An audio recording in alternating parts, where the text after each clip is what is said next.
And so now Christendom has been poisoned by whatever this is. And so that's why we have transing kids and 60 million children sacrificed to abortion, and all the sort of evil that we see, that our fathers would literally be sick to our stomachs, totally ashamed of every single one of us that we not just allow this to happen, because it wasn't us that allowed it. It was some of our other fathers before us. It's been this progression, but that we tolerate it. We sit here and just we continue to allow this to go on and don't talk about it, because we're not allowed to talk about any of this stuff, because the evil guys said that we're evil if we talk about this. Right.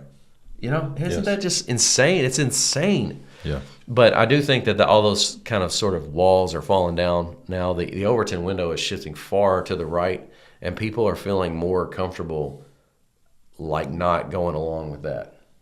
And so now that could be engineered as well to try to get us to destroy ourselves. So we have to be real smart about this, guys, because our enemies in this, if it's satanic, it's Satan, who's far more intelligent than we are, and so it's just like chess. Have you ever seen is it Magnus Magnuson or whatever? He just walks up and casually sits down on some of these guys. These are super smart Asian chess players or whatever, and then he just beats them effortlessly, because he can see so many moves farther ahead than they do. And so, we got to be real careful about this. But listen, God's given us His Word, and a lot of it's prophetic. So He's showed us the end. You know what I mean? So we just need to do what He says. That's all. Because if we don't do that, we're going to lose. Yeah. Would you agree with that? 100%. We don't have a chance if we don't do what He says. Yes. Okay, so this idea of psychological warfare is really important, I think, to understanding all this. And I want you to think back to when you were a kid, okay? Because this multiculturalism thing, it wasn't something that, even back to the 60s, I mean, you can see, the government was trying to force it onto people with the military and stuff. And so if you go back and just look at time, the people then did not want that at all. They didn't. Neither side really wanted it at all.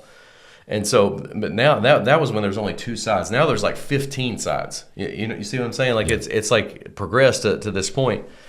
But we were as kids, especially me and Tim's age, we were propagandized as kids to think that this multiculturalism was good. And so I just want you to think about this, because it kind of blew my mind when I noticed this trend, and then I started to look back and think about all the movies and things that kind of force this idea on us. And the idea is this. It's that the villains are the white kids, or the white rich kids.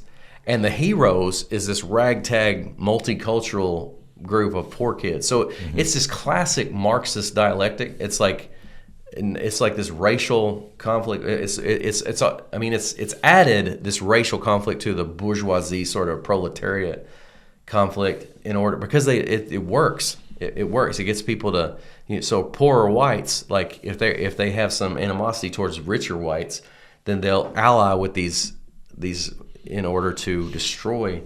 But I think in this case, it's the richer whites that are, in a lot of cases, are the ones that are really pushed this thing. It's, if you've ever read the book Atlas Shrugged, it kind of lampoons that idea, because all these kind of rich people that don't have real jobs or anything, they just have this inherited money. They sit around and just kind of pontificate about all these liberal ideas, while the real people out there, like Hank Rearden, who makes all the steel or whatever, just kind of looks at them like they're all buffoons. Yeah. But they actually those people actually have massive control of the institutions and whatever, and are just actively destroying the world. So that's from the 1950s, but that is exactly what's happening right now as well. But so here's some of these movies that I'm talking, like the Karate Kid, for example. Karate Kid. Who are the villains in the Karate Kid? It's the Cobra Kai guys, right? Who are all white guys, right? And they're all rich too. Yeah. They all have motorcycles and they're riding around. They're right. So that's the. So what about Mighty Ducks?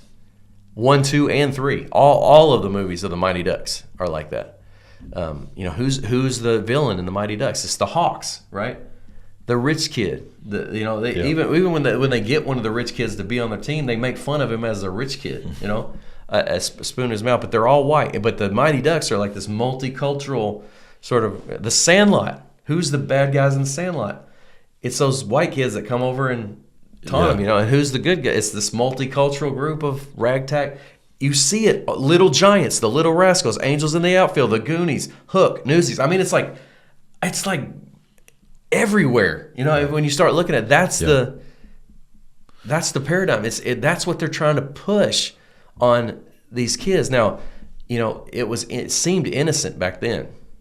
Yeah, innocent and so subtle too. Right. Like you don't think about it as you're watching the movie. You don't think about it when you recall the movie later.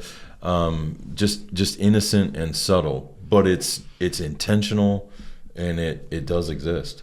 Right. Yeah. So what I want you guys to see is that this is like a calculated plan that's being implemented over decades and decades, maybe even longer. It could be 100 years or more that this sort of thing. And so when I think about planting a tree that you're never going to sit under, that's sort of a phrase that I think was from some Greek philosopher that is about your children. Like you're trying to do something good for your posterity, like the United States. I mean, in either in the Declaration or in the Constitution, I can't remember which one. It says the founder said something that we're doing this for ourselves and our posterity, so that this nation is for ourselves and our posterity, not for the whole world. For ourselves and for our posterity. So that's kind of but whoever's doing this is planting a tree that they're never going to sit under to destroy us. Yeah. So there's like some kind of if Satan is this destructive creature that you're saying, and that's kind of what his goals are. Doesn't this line up like exactly with the sort of thing? Why would humans do this? Right.